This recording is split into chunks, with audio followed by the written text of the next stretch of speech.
Shots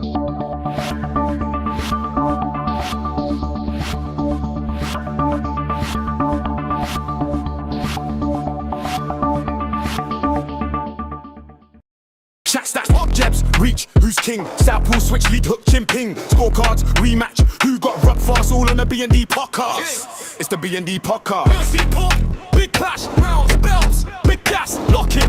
The B&D Podcast. It's the B&D Podcast. Big clash, rounds, belts, big gas, lock it. The B&D Podcast.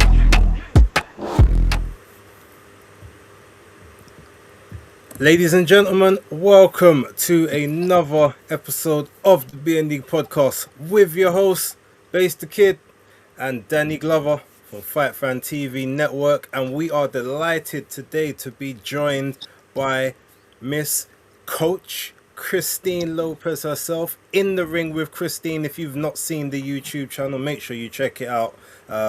Some great content on there. You still doing Women Crushing It Wednesdays? I am. Y'all can tune in tomorrow. I don't know what time it is for y'all. I think like 2 a.m. or something. But yes, 8 Central, 9 Eastern tomorrow with the ladies talking boxing. All right, we will definitely be plugging that for the people in the channel. But how are you, Christine? It's been a little while. Let us know what's been going on. It has. It has been a little while. Things have been good. And I'm so pleased and honored to be on y'all's show. I love it. I mean, from what I'm seeing, y'all are doing good. I love the background. Y'all are doing it, and I can't wait to get started. But everything's good. Working in the gym, doing the shows. Life is great. Okay, we're going to delve into that a little bit later. Danny, how's everything with you, my guy? Yeah, all's well. Good show at the weekend. Thank you, Base the Kid, lifesaver, because I had work 7 a.m. in the morning. So if it wasn't for you, I don't think I would have got any sleep. So yeah, man, helped me out big time there. Taking me and picking up Master Aficionado Jr. On the way back. I could see you was tired. The kind of friend I am, man. Yeah, man, I love that. The sacrifices you make, so much appreciated. Cool. All right, so look, let's get straight into it, because we haven't got Christine for a long time, so it has to be a good time with everyone else. Always. Right, so what we're going to do, we want to start on your neck of the woods, Christine. So we want to start with some of the action that took place over the weekend, right? I just want to get your opinion on the fight card in Orlando. Obviously, I don't know if you saw all of it, but mainly we're looking at Carlos Adames and Ammo Williams, as I know isn't he a Texan like yourself? Yes. Ammo has come up through the boxing program with one of my sons. He and Ammo fought each other. They became really good friends. I know his wife Shariah. She was on Team USA at one time. I love this couple. I love these people. But I definitely was a bit concerned whenever I found out that he was gonna fight Adames, because it's no secret that Ammo does not have the best defense. And we know that he's had some troubles in the past. And I just wasn't sure how he was going to handle the fight. And honestly, if you follow me on Twitter, I was like, stop the effing fight. Like, it broke my heart. I did not like seeing it at all. It was total destruction. I think Ammo had the first round, maybe half the second round, but after that, I mean, Adames, he really took over and took control. I hear that.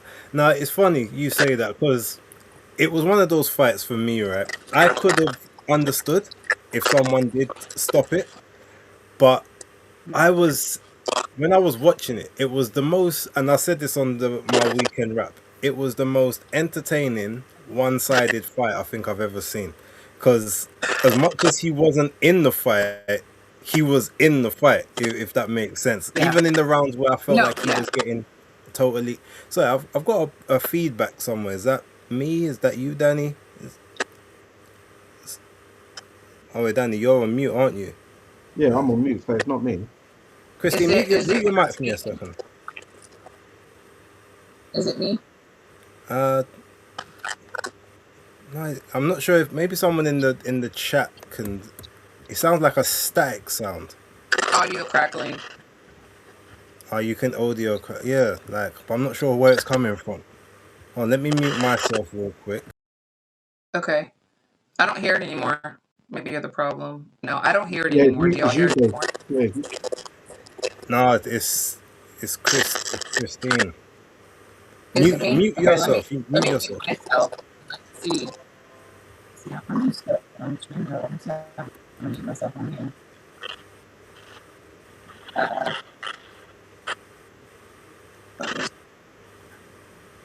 Yeah, I think it's you. You might have something on in the background because it wasn't it wasn't there first, and then it just sort of oh, randomly started.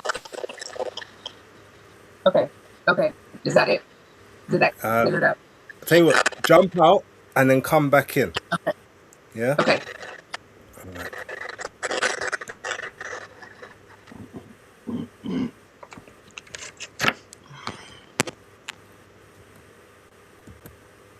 Definitely, yeah. I think it was Christine. As soon as she gets that one sorted, we'll bring that back in. Yeah, Danny. So what I was basically rapping with you, like, I was yeah, like it was a really like it was a fun fight to watch. Now, Ammo was getting pieced up and destroyed for a long portion, but you could see that even though he was never going to win it, he was always kind of he was in it. He kept being he was one of those ones. It's like he was in the fight even though he wasn't in the fight. He made it competitive. I do think if it had have been stopped, I would have had no complaints because there was points he looked like he was just like on he was just waiting to be taken out. But like the heart he showed was one of the reasons why basis picks I predicted it will go points because I just didn't see him getting stopped. I feel like he's too tough for his own good.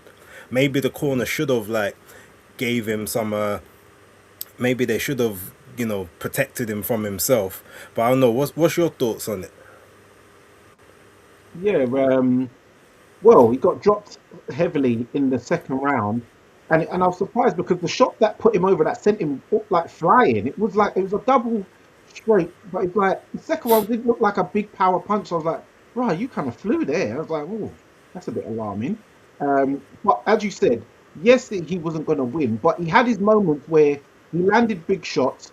A couple of them did um, alert and affect Adames, but it was never a thing where you thought, oh, he's about to go, and Adames would fire straight back.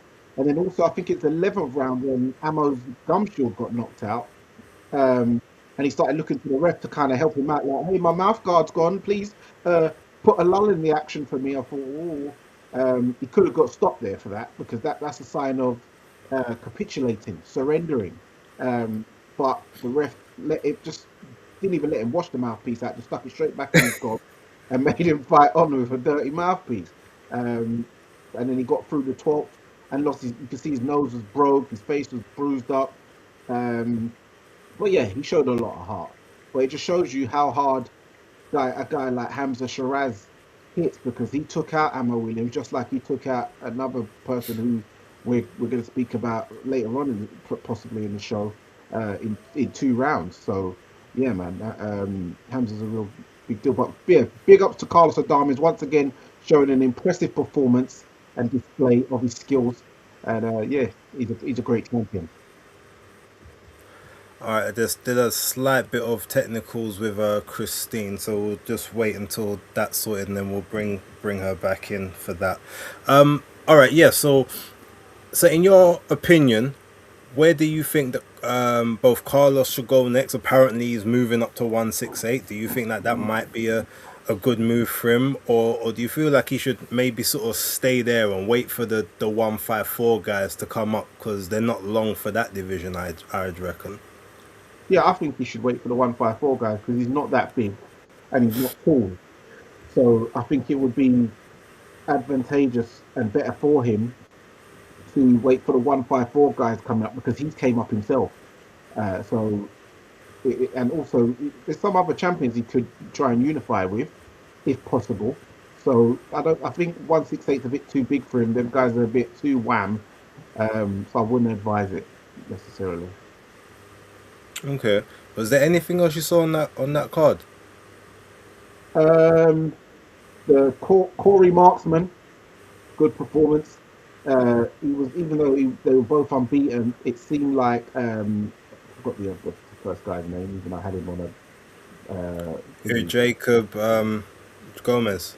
Yeah, Jacob Gomez. He was the favourite going into it, but Marksman, yeah, he did some good shots early on, snapping the head back. But it was a good back and forth fight, close fight. But the right man got the decision, and I'm happy for Marksman getting that, getting the result there. So that I saw that fight as well. That was the only two fights I saw from that card. All right. Danny, talk to the people one sec. Let me dip off, speak with Christine behind the scenes, yeah? Yeah. Yes, people. So how's it going? Let us know in the chat in future any topics you want us to talk about. Um, hold on a second. Yeah, anything you want us to talk about, any subject matters, any fights, any news and exclusives, we can. One second. I don't know if it's coming through yet. Yeah, so anything you want us to talk about, please let us know. Also, please be sure to subscribe to Face the Kid at the Hardcore Casual, and be sure to subscribe to Danny Glover at Fight Film TV Network, and also sure to subscribe to Christina channel. Also, the link this will be in the description box when this is fully loaded. Okay, right. So while we're waiting for that, right, so let's talk about where we were on Saturday down at the Copper Box in East London. What was your thoughts on that card overall? Yeah, it was next genish, which Eddie Hearn did actually say and he knows that people may think that it could be next gen, but he's kind of moving away from that kind of name, as he feels that he wants these guys to push on. There was some exciting fights, some interesting tops and turns, i.e. with Layli Butterleach, Lady Buttergy. Layli Buttergy versus what was his name? Jake Goodwin. Yeah, Jake Goodwin, where his mouthpiece, kept coming out, lost a couple of points, was on the verge of either potentially being DQ'd or losing on points due to it. And he pulled a knockout of the year contender. I thought at first he hit him whilst his knee was on the deck, but on the replay I saw that he hit him whilst on the way down before the knee touch, so it was all legal and kosher. So yeah, that was a good result, man. But overall, I thought the fights was good. Yeah, Jimmy Staines on the card, George Liddard, Giorgio Vizioli. I think that Giorgio Vizioli had the most dominant performance out of everybody, even though it wasn't probably the most exciting to watch. Even though he got a knockdown as well, but he kind of just couldn't finish the dinner, could he? Unfortunately, and yeah, some very close and potentially controversial scorecards on the night as well. Okay. What about you?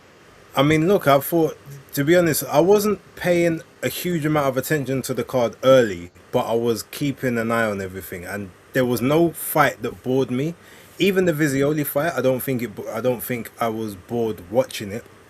It was just a situation where the fight itself, you could just kind of see where it was going. So it was one of those ones. I don't necessarily mind inevitable fights, but it's all about, can it be inevitable and not sort of a repeat, repetitive throughout the rounds.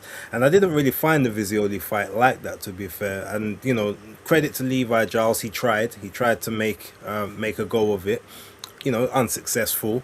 But it was one of those situations where Vizioli got the knockdown. I think it was the third round or the fifth. It was one of those two. Like, there was definitely possibilities to step on the gas and really try to go for that stoppage. Obviously there's certain times when you can tell, all right, a guy's he's either not right to be taken out just yet, or it's a bit too dangerous to maybe try and press the action. But I don't really feel like that was the case with Levi. So if Giorgio could develop a little bit of a killer instinct, then I feel like I mean, I think he's gonna go fairly far anyway. But I feel like if he develops a killer instinct, he could be a big star of the British scene. About a year or 2 years from now, when he's been sort of tested at a bit of a higher level. But in terms of the actual, the other fights on the card, like every fight except possibly Jimmy Sains and Derek Osaze, I think the correct person won. I mean, Buttigieg, he took it out of the judges' hands, so he won.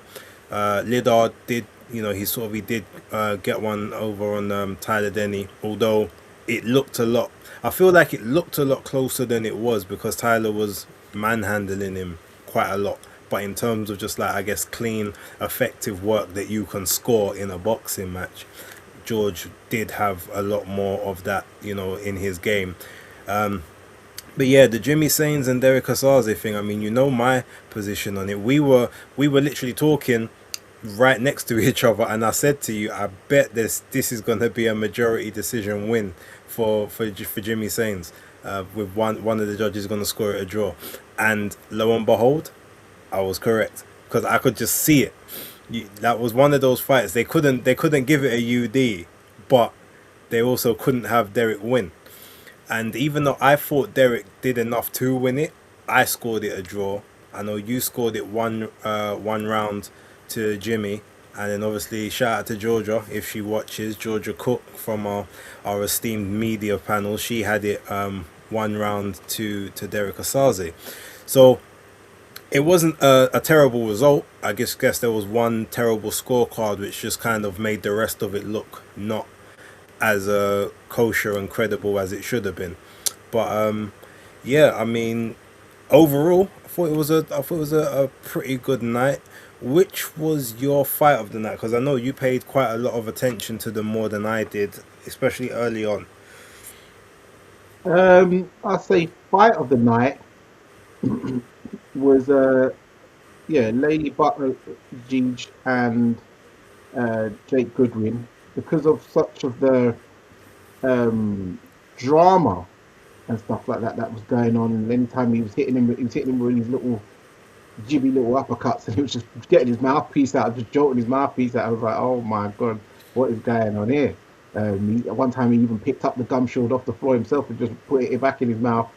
He just thought, no, please, ref, just allow it, please. He tried to put it back in, didn't quite get it in. Referee took it, said, and he took him to the corner, got it washed off, and there's another point. He's like, no, we're not doing that. And the thing is, some people was thinking like, oh, the guy's actually he's spitting out the mouthpiece to get time. But when I saw that, I'm like, you can't accuse him of spitting it out. If you're prepared to now, take it off the dirty floor, just put it straight back in you must, that must be accidental. Yeah, it's a malfunction mouthpiece. He probably, I don't know if he just tried it on that day. But you got to have a better team and come better prepared than that. The first time when his mouthpiece come out, I thought he spat it out because there was a body shot that hurt him, and he was like on the move and stuff, and then all of a sudden the mouthpiece come up. Okay, you're trying to get your wing back. Then all of a sudden these things just coming out for nonsense. I'm just like, what's going on here? So I just realised this is actually a badly malfunctioned mouthpiece. But George Lillard versus Tyler Denny, that was a really good fight. Round 11, as everyone's been talking about, they see as a round of the year contender. As many of you guys know in here, that Tyler Denny is a friend of both me and Based. So yeah, that's our guy. But obviously George Lillard, I'm affiliated with George Lillard and everyone from the Matchroom stable for obvious reasons. So yeah, but yeah, that was a very good fight as well. The Jimmy Sains one, very close. He got hit far too much. He's shown explosive power in the past. His punches, he rocked Osaze a couple of times, but it seemed that Osaze managed to hurt and back up and pin Jimmy Sains on the ropes a lot more times, and Osaze was never on the ropes getting teed off on at any moment, where he was able to really roughhouse. And I imagine Jimmy Sains and George Lillard are going to share horror stories together over breakfast or lunch or dinner, since they've known each other since little kids. Of like, oh, that Del Boy, man, he's a nightmare. He's a handful, isn't he? Like, so when he hit you there, like, did that one hurt, and like, did that one hurt, and he's really tough, and he's just so yeah. Um, he's just giving them both fits really. So big ups to Del Boy, and I hope he gets more opportunities in the future.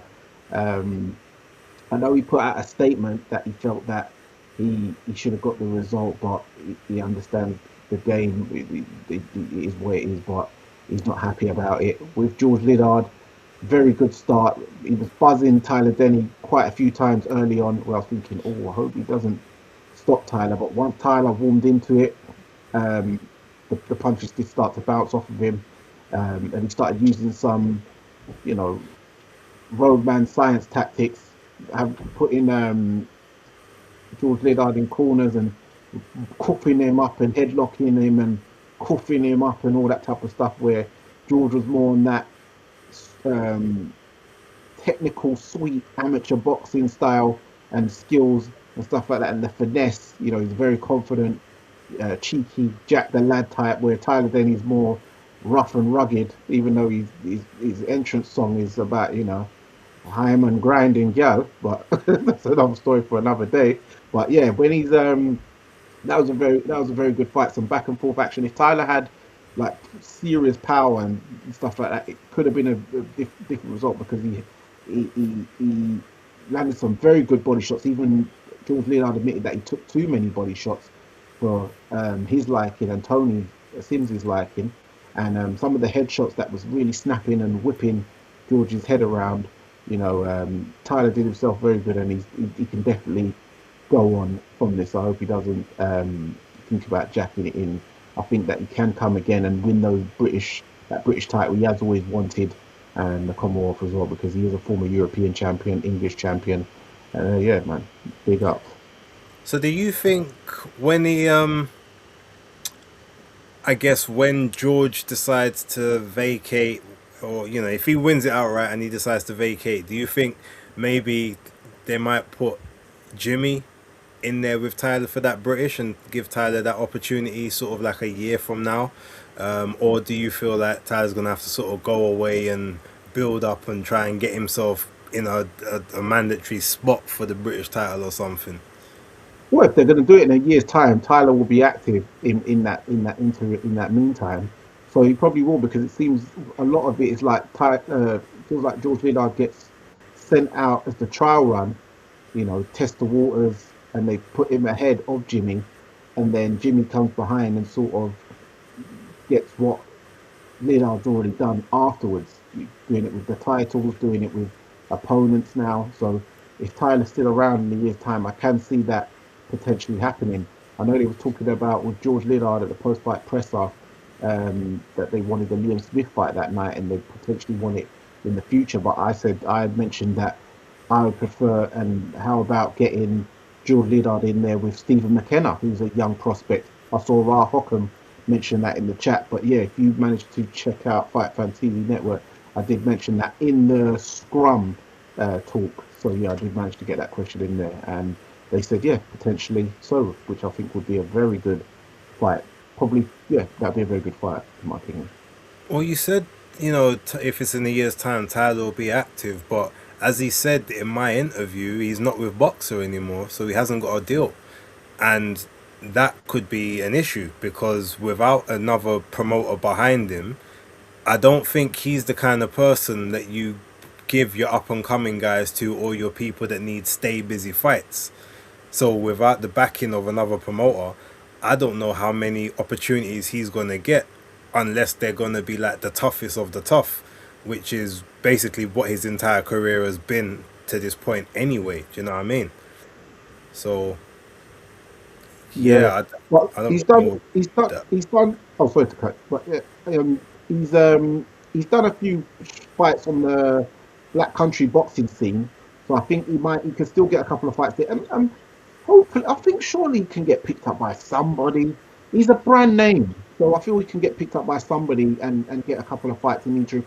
And then what you do, you build him into, because it's how the game goes. You keep him there, get him a couple of wins, and then you put him in with a Jimmy Saints. Like even someone like Eddie snapping him up, get him in a couple of fights just to what do you call it? Fatten him up, and then feed him to Jimmy Sains afterwards. Okay, fair enough. All right, look, ladies and gentlemen, looks like we got the lovely Christine back with us. I think we got the technicals sorted out for the most part. I hope so. It sounds good. Sounds a lot better. Oh, thank God. Sorry, guys. No worries. Sorry. No worries. Listen, before we go to the next topic, because that's something I really want your input in, I want to go back quickly to Amo and Adames and that card. Were there any other fights on that card that you had interest in? Well, I obviously, because of Team USA, had a big interest in Omar Jones, our bronze medalist. You know, in the beginning, he was knocking everybody out, and everybody said he needed rounds. You know, so he's gotten a few rounds, and then people say, well, you know, he probably should have knocked him out. And I'm like, we have to like pick and choose what we want. We want early knockouts. Do we want him to get rounds? Like, but I really believe that he proved why he is where he's at. He boxed beautifully. He showed why an amateur background is so important to me. It's not always, you know, it's not always like a standard. But I think whenever you have that amateur background behind you and then you go into the pros, you have so many more tools, in my opinion. And he looked beautiful. He looked great, in my opinion. Okay. Did you get a chance to take a look at any of the Pro Box card? You know, I did not, because I was on DAZN, and then I did go to Pro Box whenever, Lester Martinez. I did go back to see Lester. I was very interested in that fight. It was a big step up. You know, people say, you know, he's the next best thing. Others are like, I'm not sure. He hasn't fought really anybody, but he really showed that he is the real deal. I thought that was the best I had ever seen him, in my opinion, and I can't wait to see what's next for him. And he made history. Yes. All right. Before we move on, just a quick comment on the, you know, the MVPW card, the fight that they paid for on the card with Camarillo andCio, so Isis Cio, and obviously that horrid knockout that occurred in the first round.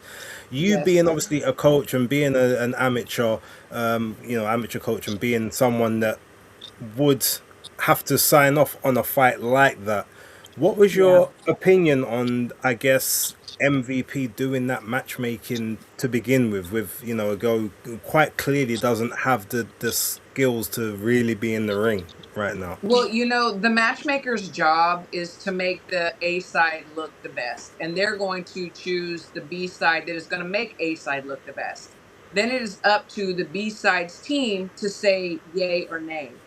I did not know until after the knockout that she had just been in a fight before and been knocked out. Now, for me, and I don't want to pass judgment, but for me, looking on the outside, I'm like, shame on the team. Because being knocked out, it takes quite a while to recover from that. You know, I mean, sometimes you're suspended, 30, 60, 90 days. And I think she just fought, correct me if I'm wrong, 90 days before this fight.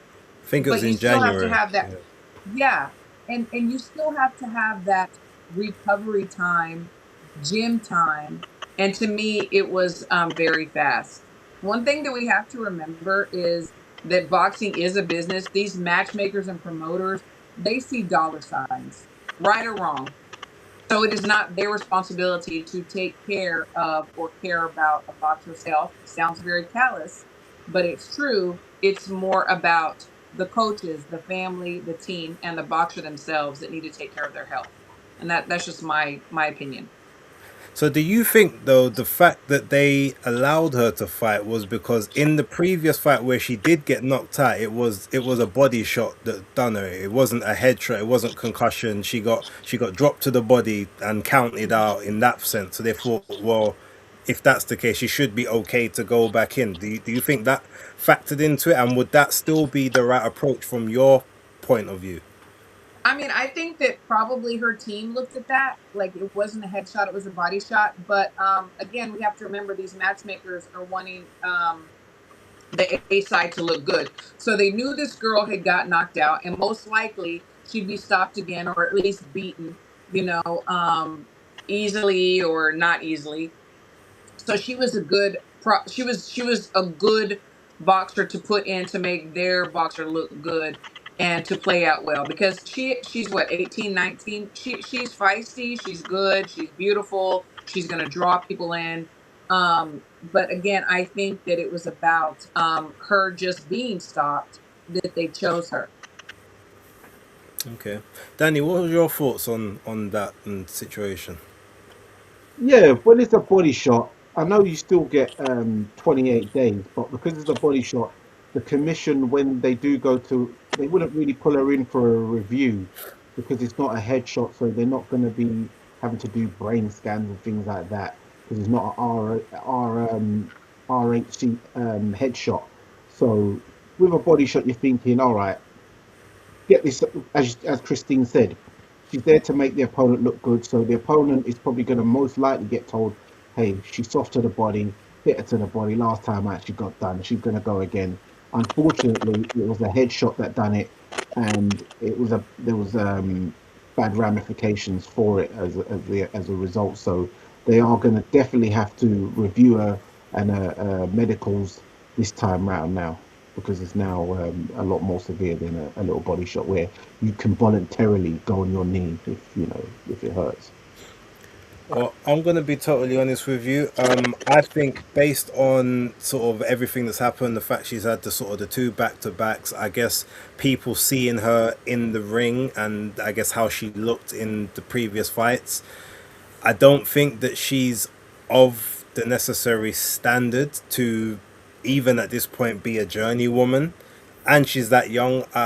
It's probably best for her to not continue, and I would hope that someone would look seriously about either withdrawing her license or making her or putting her on sort of like an indefinite suspension until she has to go maybe in front of the committee or something and do like a sparring match with someone to prove that she's got the necessary skills to be able to take care of herself, because you can't be having that back to back, especially when she wasn't just knocked out, like she was out cold and then started convulsing on the floor to the point she's being put in a medically induced coma for 2 days. That's that's sort of coming after the trauma of whatever happened in January, plus the fact you can see that she's not really good at defense from what I saw of that fight. And then I went back and watched the other fight that she was in, the other one earlier on in January. So I mean, I've got no idea who she fought in her first fight to actually get the victory, but it just, I don't know, maybe that's me taking a bit too much of an extreme view on it. But whether she's not in boxing at this point making like crazy money, I feel that there is a way that she can pivot to something else. Christine, I know as a woman, it's a different perspective, so maybe you've got a different thought to that. No, I agree with you, but I think that she needs to be under doctor supervision, and she needs to have a doctor's release. I think that she needs to be examined and checked out, and a doctor has to either sign off on her fighting again or not. Because it's very dangerous. She's very young. It's not that serious. Like you said, she's not making like so much life-changing money. She's on the beginning of her journey. So I think that I agree with you. And I think we have to go a step further, and a doctor really needs to check her out and sign off on whether she can fight again or not. Cool. All right, so next one, big news that dropped yesterday. Jaya Patel officially been stripped again for his IBF cruiserweight title now that he's signed with Zuffa, and is obviously the Zuffa cruiserweight world champion for whatever that is worth in this day and age. Danny, your opinion? I mean, the opinion on, I guess, him getting stripped of the title again, and also I guess the fact that he's in jeopardy of losing his ring belt as well, because he hasn't fought someone in I think it's the top 10 of the ring rankings that you're allowed to have fight with every 18 months. And he's obviously been foul of that since the last Breeders fight, not of his own doing, but he could lose that belt too. What's your thoughts? I think he's been badly advised, unfortunately. He signed up to a deal where it seems he was promised one thing. The money, I feel, was the incentive. You have to remember this is a man where he said his first 18 or 19 fights, he didn't get paid. So he didn't even get a wage. He fought for free like he did in the amateurs, but he didn't even get a trophy or a meal deal at the end of it. Um, but he's been promised certain things. He was told that he can still defend his IBF title whilst on the Zuffa platform. That was not the case. I think he is a bit naive. You have to remember also that he is from Australia, where it isn't a big boxing bed of boxing and information and stuff like that. So he's got himself into a sticky situation here. He's been stripped before. He's been stripped again with the Ring magazine thing. I think he will be able to keep it, but providing that he fights Michaelian next, which I do think will happen. So he'll end up getting a belt, but it won't be a unification, will it? It'll just be him collecting another solo belt, if provided he wins, that is, against Noel Michaelian.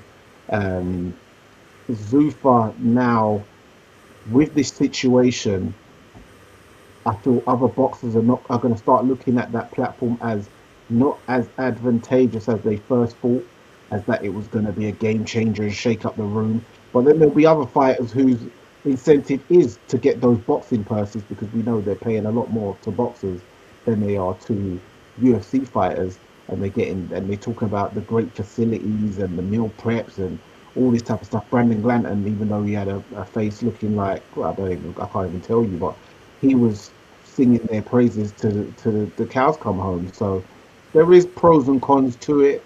So it depends what you want. Are you in it for the money, the fame, the legacy, the accolades?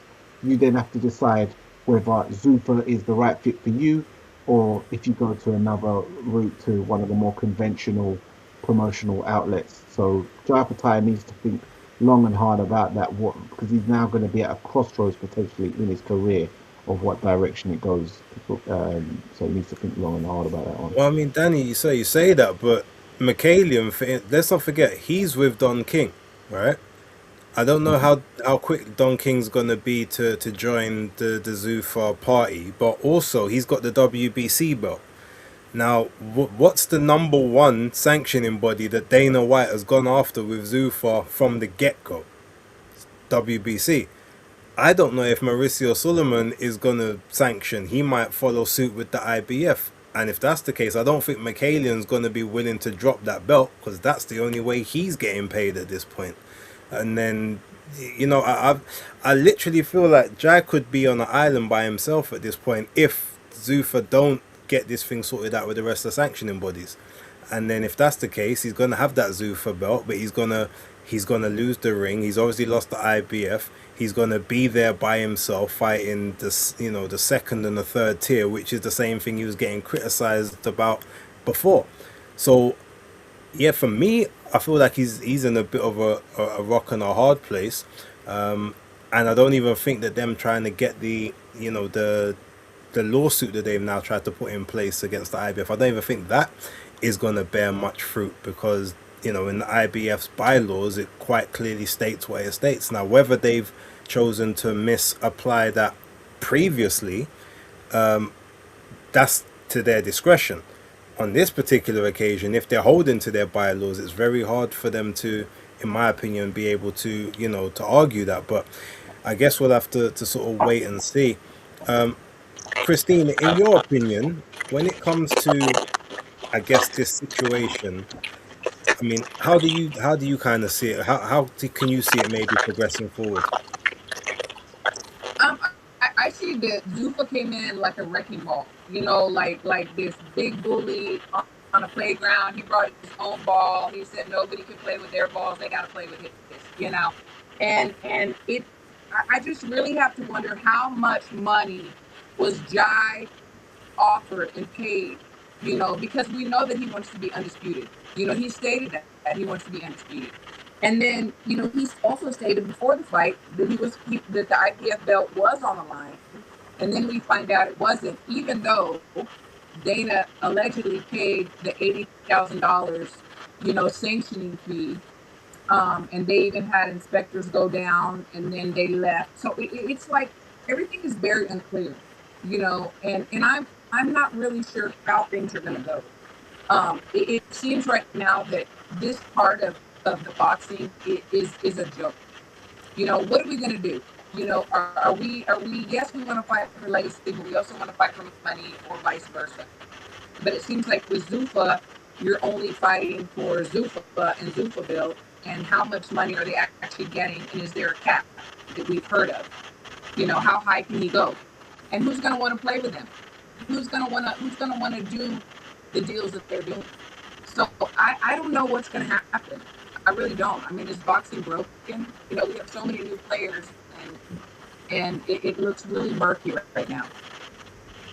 I hear you. All right. I'm trying to think. We had. Oh, actually, Danny, you know what? Because that's all the stuff from previous, right?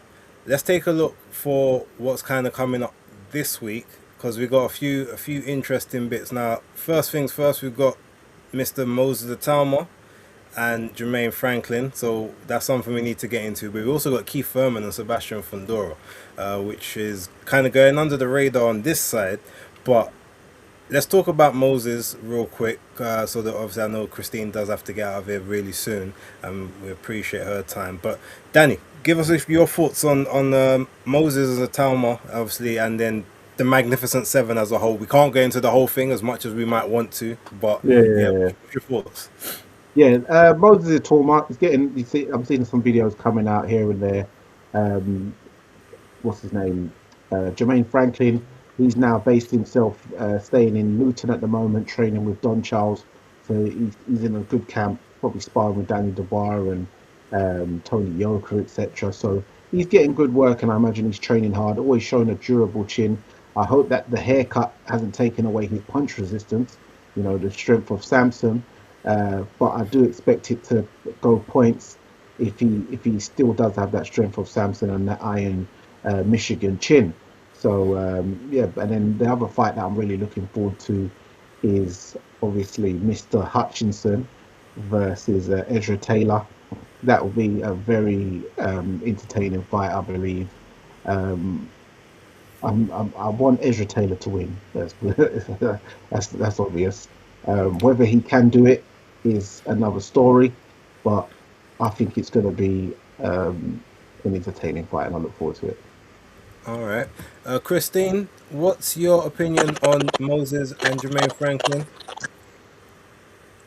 I think Moses is amazing. I think he's one of the best heavyweights that we've seen, in history. And I know that, people are like, in history, yeah, I think so. He has got so many amazing qualities. Besides the knockout, he's got great feet, feints. I mean, everything. Like to me, he is the whole package.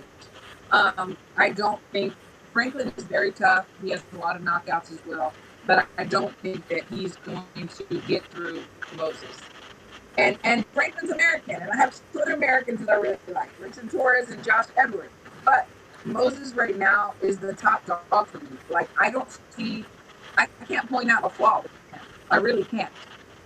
Maybe against Franklin, we'll see something that he exposes, or somebody else in the near future. But for right now, I think he is a great specimen, and I'm very excited to see what he's going to be doing in the future at his young age. Okay, and I guess while you're here, Sebastian Fundora and Keith Thurman, what's your thoughts on that before we let you go? I've been going back and forth. I really have. Keith is very tough. He knows how to get on the inside. Fundora's younger. He's long. He's using his range now, his length. But I feel like Fundora is going to close the show. I believe that he'll get his hand raised only because he seems like he's not. He kind of has 1 foot in and 1 foot out, which he's had for years. And I feel like Fundora is young. He's hungry. He's got both feet in the game, and he feels like, or he knows that everybody's on his heels, and he has to really show out. So I think at the end of the night, I don't think there's going to be any knockouts, but I do feel like Fundora's going to get his hand raised. Okay.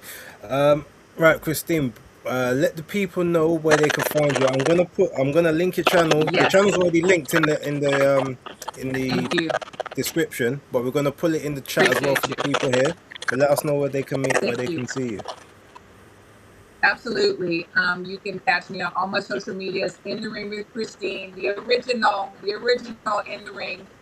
And every Wednesday, Women Crushing It Wednesdays, the ladies and I talk boxing. We have great guests on, or we just talk amongst ourselves. I have two other beautiful co-hosts, and that's every Wednesday, 8 Central, 9 Eastern, US. So please tune in, please subscribe, and guys, it has been so amazing. I'm sorry I had some technical problems, but I'm going to get it fixed for the next time. This has been really fun. Well, don't worry, we'll definitely bring you back in the future. But listen, enjoy training. I'm gonna speak to you a little bit later on Thank anyway. you. But yeah, we'll speak to you in a little while. Yes, sir. Thank you. Y'all take care. Bye-bye. Peace. Okay, so ladies and gentlemen, what we're gonna do, we've got one more thing that we want to discuss before we get out of here, and that is John Fury dropping a bit of a bombshell on old Tyson, letting the people know that he is they're no longer speaking. And not only are they no longer speaking, he's basically saying that the Wilder trilogy has taken it all out of Tyson. He's no longer the same. He said that his legs are shot to pieces and his trainer's ill-equipped to sort out the issue. Danny, I don't know if you watched the interview, but what's your opinion on John Fury maybe letting out some of the family secrets, or is he playing possum to get people interested in the fight? Yeah, I watched the full interview, and I dropped some quotes in that when I did a post. A couple man was thinking because they were shocked at the post I did, and they was like, "Oh, where's the source? Is it true?" And then Spencer Oliver had to. This was on Facebook actually, and Spencer Oliver actually put the link to the pod on there with himself and Charlotte Daly. So yeah, then people were shocked. But yeah, no, the interview was out of the blue, wasn't it? It was like it was not. There was no lead up to it. There was no rumor reports or anything like that. It was just 1 minute they're in the house with their shoes off talking, and next minute he's just going in saying Sugar Hill is a gym sweeper. um, but yeah, with the Wilder trilogy, I think it did take a lot out of both men. I agree with John Fury there. Um, Tyson Fury afterwards, he's getting dropped by an MMA guy, and we know MMA guys don't really know how to punch like boxers. You're getting floored by him. Usyk had him on the canvas. I know John said he didn't go on the canvas. He did when the ref jumped in quickly and gave him a count, because he could have just really just detonated one on his jaw there. Um, so yeah, this big lummox of a man in Makhmudov could pose some problems because he does have good amateur pedigree as well previously, as well as looking like a very intimidating figure, and he has power. Um, as far as the relationship goes, it is sad that this is happening so late in the story and journey of Tyson Fury, who said he was retired. He's now made a comeback, and I think it's because of the comeback. John's saying that he's not happy with it, so they're not speaking because he's giving him the honest truth. But I don't know. We'll have to hear Tyson Fury's side, because he was at the press conference originally, screaming and shouting and threatening Carl Froch and all that, and threatening Steve Bunce. Mate, I don't know. Has Tyson Fury had enough of him? Told him, you've got to stay out of the limelight now. You're headbutting team members. You're doing madness. You're causing just a scene, and just I know the Fury name's in distribute anyway, but you're just really degenerating it to a new low. So we don't know. There's two sides of a story. And with Tyson Fury, yes, he probably he hasn't got the legs that he once did, especially when you're abusing your body, drinking and getting carried out, and your face planting yourself in the middle of the street in Morecambe. But hey, he wants to make a living. John Fury didn't get nowhere near as far as him, and it's weird because recently I remember seeing him and John on the pads on a caravan site doing pads. So it's like he was endorsing the fight 1 minute, but the comeback. But as John said, he said he wanted an easier touch opponent. But how easy did you want the touch? And with the easier touch, is that going to get the Netflix deal? Is it going to get the wages that Tyson wants to motivate him to get out of bed and do a hard slog of a training camp? Because the pictures I've seen, he has lost a lot of what timber. So that's what it is. He is money motivated. You know, I know. He screams that. He's pretty honest with it, even though he does lie and say he's going to give it all to the people of LA and the charities. But that's another story for another time. But I don't think it's one of those ones where he's trying to do the remake of Chris Eubank Senior and Junior. That's a bit silly because it's like it's not going to work. So I just want to hear Tyson Fury's side of the story because that would be really interesting. Yeah, I don't know. Like, as you said, it kind of just come out of the blue. Just, you know, what, it was less than a month ago that they were together. So when he's like, we don't talk. Well, how long have you not been talking for? Was it just like maybe the week you did the week you've done this sit down interview? Has it been since the press conference? You know, have you not been? You know, have you almost not even been talking before then? But you've kind of shown up to, you know, to just try and, you know, show some loyalty to your son, thinking maybe you can make amends, and then he's shunned you at the press conference, and now it's like, okay, so I really know it's not. You know, it's not the one. And the Sugar Hill Stewart thing, I mean, that part, let's be honest, he's had it in for him ever since Sugar basically, since he let the cat out of the bag that, you know, that Tyson hadn't been training and he wasn't actually preparing for a fight, and he was lying about trying to, you know, he was ducking the Usyk fight and all of that stuff. And, you know, John's like, well, why is he talking for? He's like, he's supposed to have our back and blah blah. So he's kind of had it out for him ever since then. I mean, if he's gonna say, you know, that Sugar's not, well, who is the right guy to train Tyson? Because let's be honest, Tyson ain't getting any better. Like, you're not gonna get a trainer that's gonna teach him something new that he hasn't heard before, that he's not done before. He's just, you know, it's gonna be the same work up and down. All it's gonna be is maybe someone conditioning, maybe just to keep him locked in, to make sure he's doing his runs, rather than, you know, maybe saying, okay, well, I'm supposed to do 10 miles, but I'll do 7, like, or whatever the case may be. Outside of that, you know, what else are they really drilling in? So it's one of them ones where it just feels, the timing feels off. But if they are genuinely like on the outs, I ain't gonna lie, well, there's gonna be 2 problems with that. Number one, it means that he's gonna start getting sympathy now, and he's gonna do the media tour, and yeah, like, my dad won't talk to me, and I'm trying to, all I want to do is just work things out, but it's, you know, blah blah blah, and then go on that one, and then that's gonna give him grace for when he has the bad performance against Makhmudov. You know, well, things have been difficult, they've been tough, but I'm a fighting man, and you just gotta get through it. And, you know, you guys, if you're battling with something, you know, don't keep it hidden, let it all out. And he's gonna do the promo press tour on the, you know, mental health and well-being and family matters, and I almost can see it. I'm telling you, that's what I've got in my. If that happens, you guys know that I've seen the pattern. I've clocked the pattern from day. So that's the only problem. See, when they're unified, it's easy to be like, all right, these ain't necessary, or in their persona. I'm not gonna say them as actual people. I don't know them as people, but in their persona, they're not nice people. But now this is almost a chance to do another rebrand. And, you know, Tyson, he's good at doing the rebrand. He just can't sustain them. That's the problem.